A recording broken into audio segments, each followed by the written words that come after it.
藤間でございます。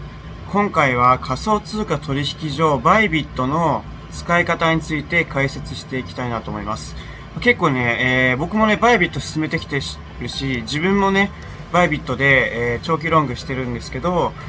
使い方はわからないって声が多かったので、今回はちょっと解説動画を作ることにしました。はい、じゃあ早速なんですけど、まずね、バイビットの口座持ってない人は、ちょっとね、この機会に、登録してみてください。バイビットの良さっていうのは、少し前までは、レバレッジ取引、特に FX ね。FX で結構メインだったと思うんですけど、もう今ね、現物でも仮想通貨40種類以上あるんですよね。現物取引でも。で、レバレッジ取引もすごい操作性がいいし、いろんなね、コインをね、レバレッジ取引できるってところで、日本の人は、まず使った方がいいですね。現物口座としても使ってもいいし、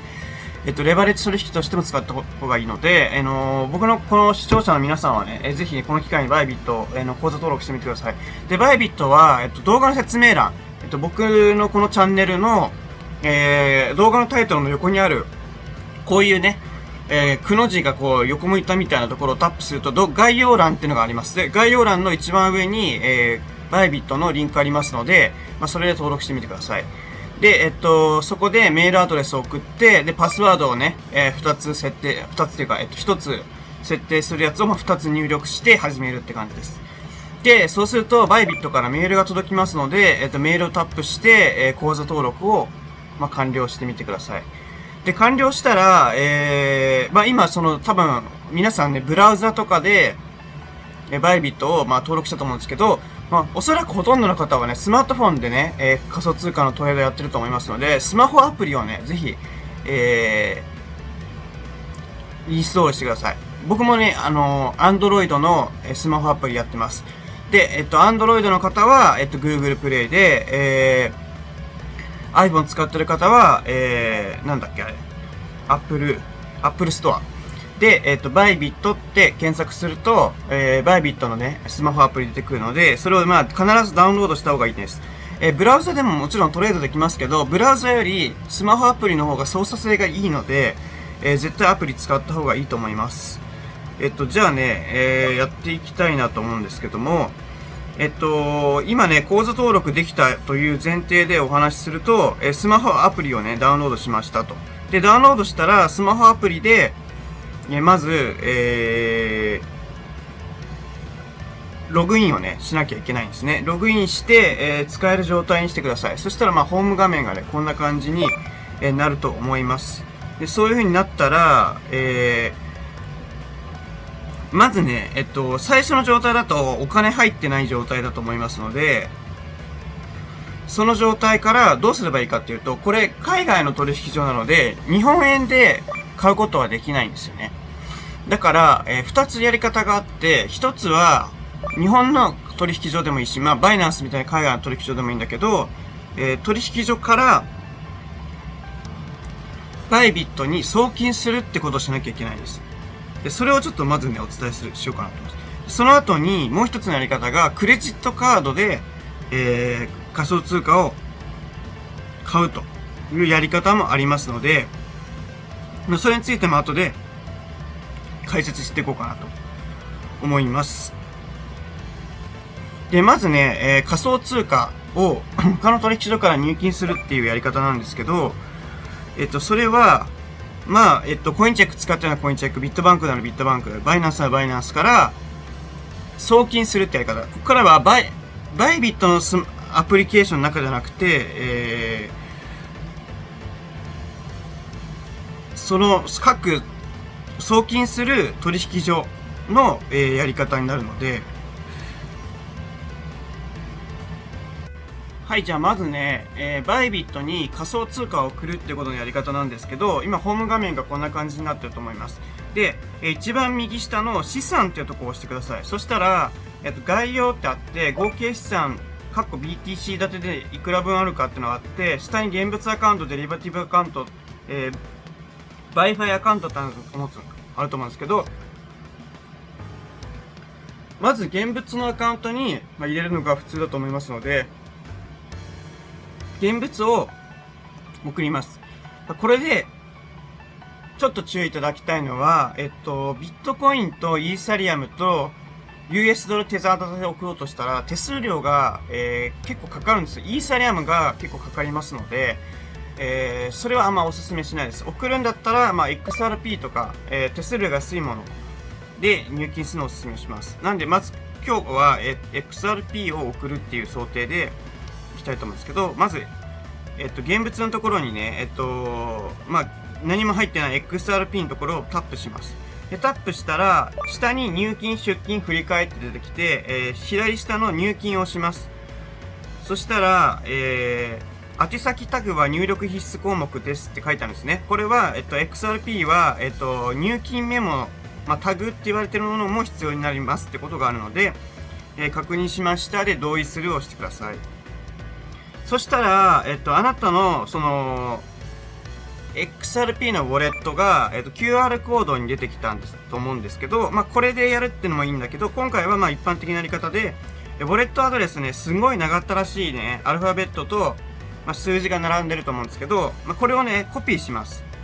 で、こういうね、仮想通貨でアドレスとかコピーするときに絶対注意してほしいのは、絶対自分でタイプしねえってことですね。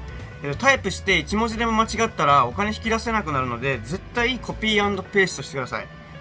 で、コピーしました。このコピーってところを押すとコピー成功って出てくると思うんですけど、コピーされました。で、同時に、この画面を、閉じないで、スマートフォンで、ご自身が持っている仮想通貨取引所のページに行きます。で、今回僕は、バイナンスからやろうと思うんですけど、バイナンスで、出金のところをやると、仮想通貨、例えば XRP をタップします。で、出金ボタンを押します。ってなったら出金画面になりますね。で、出金ってところになったら、そこにアドレスを入れます。さっきコピーしたアドレスを入れます。それで XRP のアドレスっていうのは確定しましたってなるんですけど、で、XRP は注意しなきゃいけないのは、さっきの宛先タグっていうのがあるんですけど、これがね、1、2、3、4、5、6桁ぐらい、7桁ぐらいかな。これもコピーします。コピーしてタグを入れます。で、出金するっていうボタンを押せば、出金する。多くの場合は多分確認のメールがありますので、メールアドレス宛てに、確認メール来てますので、それをタップしてください。そしたら、だいたい1、2分ぐらいでね、XRP 着金します。で、それで、バイビットにお金が入りましたっていう状態になります。で、もう一個の仮想通貨の買い方が、クレジットカードで買うってやつです。で、本人確認。本人確認もまとめてちょっといこうと思うんですけど、本人確認は、この最初のホームページ画面で左上があると思います。左上の人間の形したボタンがあるので、そこをタップすると、本人確認 KYC っていうのがあって、確認できてない人は未確認ってあるので、そこを押してください。そして、レベル1の基本確認、今すぐ行うをタップすると、そこで本人確認ができるようになります。パスポートだったり、免許証だったりを証拠として提出して登録するっていうことができるわけですね。で、これができれば、さっき言ったクレジットカードで、仮想通貨を買うってことができるので、それやってみてください。ちょっとそのやり方はね、ちょっと細かいので、ちょっと省略します。さっきの、ホームページ画面、見てもらうと、真ん中の右の方に暗号資産の購入ってあるので、それをタップしてみてください。その実際に購入する日本円の金額を入れてください。例えば10万円と思ったら10万って入れて、コインがじゃあビットコインだとしたらこのままビットコインで受け取れますとなります。で、購入ボタンを押してください。そしたら、いろいろなね、サービスプロバイダーっていうのがあるんですけど、プロバイダーごとに手数料が違うので、これはご自身に合った、ビザなのかマスターカードなのか、それによって、考えてみてください。で、参考価格っていうのがあるので、これがなるべく低いやつの方が手数料が低いってことになりますので、例えば、今、ビットコインで見たら、時間かかるけど、マーキュ料っていうやつは結構、手数料が安いっていうのがわかると思います。はい。ということで、今ね、皆さんね、資産が、バイビットの中に入ったということで、それを確認するために、例えば、ホームページ画面の右下の資産というところを押すと、概要欄のところに入金された仮想通貨が確認できると思います。現物アカウントのところを押すと、その中に、さっき送った仮想通貨が入ってるって感じですね。で、これをレバレッジ取引する場合は、現物取引のところを押したら、上の方に入金、出金、振り替えって書いてあって、その右の振り替えってとこを押すと、現物アカウントからデリバティブアカウントに同じその通貨を振り替えできるんですね。で、それで、送りたい仮想通貨を押して、金額を入力すれば OK です。そしたら、振り替えされましたってなります。そしたら、さっきの現物の画面の、概要現物契約 B ファイっていうのかなって書いてあるんですけど、バイファイか。契約ってところ、この契約っていうのがデリバティブ取引の口座なんですよ。要するに FX の口座です。この契約ってとこを押すと、さっき振り返した仮想通貨がそこに入ってるっていうことがわかると思うんですよね。で、入ってますと。で、その入ってる、仮想通貨を、例えば、レバレッジ取引する場合は、全体のこの画面の下の真ん中のところに契約って書いてあるんですけど、そこでレバレッジ取引ができます。で、今回は、試しに、ビットコインの、レバレッジ取引をするんですけど、最初多分ビットコインになってると思うんですよね。好きなね、コインにしたい場合は、BTC USD って書いてある、この左上のタブのところを押してください。押すと、いろんな仮想通貨出てくるので、検索したりして、固定します。じゃあ、さっきちょっと XRP でやったので、今回は XRP-USD っていうのを押します。そしたら、今度 XRP-USD っていうのが出てきました。で、これは、何かっていうと、XRP を証拠金にして、XRP をロングしたりショートするっていうことなんですけど、これは、いわゆるね、インバース取引なんですよね。で、もう一個ね、XRP US ドルテザーっていうのもあると思うんですけど、そっちは XRP じゃなくて US ドルテザーを証拠金にして XRP を、トレードすると。インバース無期限っていうやつね。インバース無期限と US ドルテザー無期限っていうやつの違いを話してます。インバース無期限っていうのが、USD って書いてある方で、それはその仮想通貨を証拠金にして取引します。で、これは何の時使うかというと、これはロングする時のみです。なんでかっていうと、例えば XRP を証拠金にして XRP をロングしたら、その、勝った時に XRP がもらえるんですね。で、US ドルテザー立ててロングする場合、USDT 無期限の方でやると、US ドルテザーを証拠金にしてロングして価格が上がって決済したら US ドルテザーがもらえます。ロングする場合はどっちも利益なんで問題ないと思うんですけど、例えばインバース無期限でショートしてしまうと XRP をショートして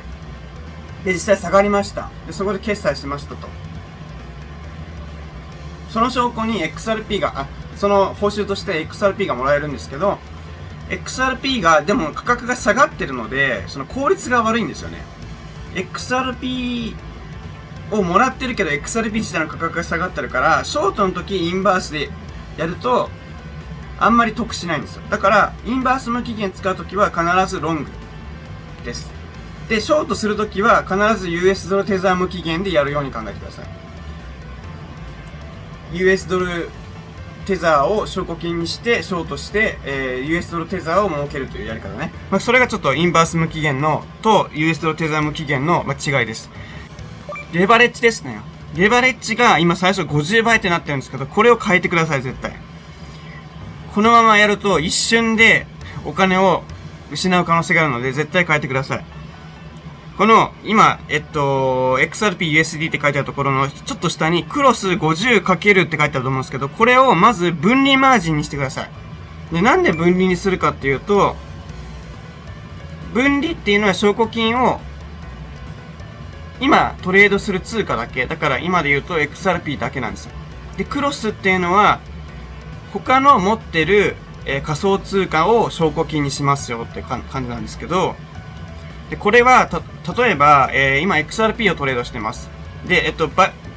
ビットコインも、同時にトレードしてますって時に、例えばビットコインだけが暴落したっていう場面で証拠金がめちゃくちゃ減るんですよね。そしたら、その XRP は暴落してないのに、証拠金になってたビットコインが暴落したせいで勝手に決済されるとかそういうことになりかねないので、僕はトレードするときは絶対分離マージンにすることをお勧めします。で、レバレッジがこれ選択できるんですけど、上級者であれば、まあ、せいぜい5倍ぐらいまではしていいと思うんですけど、そんなに上手くない人は、レバレッジせいぜい3倍ぐらいでトレードした方がいいと思いますね。仮想通貨結構、ボラティリティが高いので、10倍とかにしちゃうと、結構ね、その通貨が 10% とか落ちた時にも、証拠金全部失ったりするんですよ。だから仮想通貨は僕はせいぜいね、3倍とか、まあ、めっちゃ自信ある時で4倍とかぐらいにするようにしてますので、まあ、おすすめはまあ3倍ぐらいトレードするのがいいかなと思います。で、今、まあ、試しに分離マージンの、3倍、レバレッジ3倍に選択しましたので、保存と押します。そしたらさっきのタブのところが、分離マージン 3× ってなったと思うんですけど、これで、トレードします。で、下に差し値注文と成り行き注文と上限付きたらあると思うんですけど、ほとんどの方は差し値か、成り行きだと思いますので、まあ、じゃあ今回は、差し値でやります。で差し値でやって、例えば自分が好きな価格帯で、金額を入れて、好きな金額を、この、なんて言うんだろう。このなんか3つポチがあるところを右に伸ばすと自分が持ってる証拠金の何%を使うかっていうところができます。まあ、今回だと例えば 50% ってあってやるとまあ自分が持ってる証拠金の半分を使ってトレードしますよってことです。で、あとは普通の一般的な仮想通貨を買うときと一緒で買いたい場合、ロングの時は、緑ボタンのロング、ショートの時はショートを押すって感じですね。現物取引の、やり方を教えます。で、現物取引やる場合は、この下のタブ、5つあると思うんですけど、右から2番目の現物っていうとこ僕押します。で、最初は多分ビットコインと US ドルテザーのやつになってるんですけど、そこをタップすると、いっぱい出てきます。これ取ってる段階でも40種類ぐらいね。コインありますので、今回はじゃあ試しに、お店 GO をトレードしたくて OMG を押します。そうすると、お店 GO の、板が出てきます。で、チャートを見たいときは、OMG US ドルテザーって書いてある下にね、チャートってあるので、チャートを押すと、チャート見れるようになります。で、ここでもちろんよくある、追いかき。トレンドライン引いたりとか、インジケート出したりとかもできるので、やってみてください。で、ここで、まあよくある、板取引ね、できますから、これで差し値か成り行きで、トレードをしてみてください。まあここはちょっとね、他の取引所と大体まあ同じ、現物取引については同じなので、まあ、これ見てる皆さんはできると思いますので、まあやり方については割愛させていただきます。はい。そしてね、バイビットの他の機能として、ローンチパッドっていうのがあってね、例えば、ビッタオっていうね、仮想通貨なんですけど、ビッターを持ってたらさらにビッターがもらえますよっていうそのローンチパッドがあったり、あとはね、マイニングサービスっていうのがあって、特定のコインね、例えばイーサリアムとテザーと、もう一つをね、こう、マイニングしてたら、他の仮想通貨がもらえますよみたいなね、そういうのもありますので、まあそういうので不労所得をね、ぜひ得てみるとかっていうのもいいかもしれません。またね、需要があったら動画作ろうと思いますので、まあそういうね、マイニングについても知りたいっていう人はコメント欄にね、なんか書いてみたりしてください。はい、というわけで今日は、バイビットの使い方について教えてきましたが、まださらにわからないとかっていうのはある人は、コメント欄に入れてみてください。そのコメントがね、かなり多かったらまた別の動画作ったりしようかなと思います。ということで、動画の説明欄からね、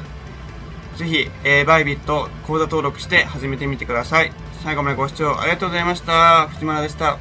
動画を最後までご覧いただきましてありがとうございます。藤原の YouTube メンバーシップでは、月990円で、週に1回の投資に関するコラムを投稿しております。そして、月に1回、僕に質問ができる質疑応答動画も投稿してますので、ぜひ入ってみてください。そして、Twitter や Instagram の方でも投資に関する話や僕のプライベートなども投稿してますので、Twitter と Instagram ぜひフォローをお願いします。最後までご視聴ありがとうございました。藤原でした。